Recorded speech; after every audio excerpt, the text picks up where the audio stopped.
Hello, in this video I'll show you how to use the Scene and Project Preview options in Explaindio 4.0. So I've got a project open here with multiple scenes. This is the same project that we've been working on during this course. So I've got this first scene selected in the timeline.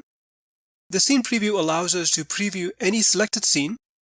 So when I click the Scene Preview button, it will play only the specific scene, and this can come very handy, especially when you have multiple scenes in your project. You will also notice this loop checkbox in the bottom left corner. And if I click on the box and replay the preview, you will notice that the preview will continuously replay in a loop until the preview stopped. On the other hand, the preview button in the menu bar up top will preview all the scenes in your project one by one. And as you can see, it is now playing the second scene, and so on and so forth. But that's pretty much how the two preview options work. I'll see you in the next video.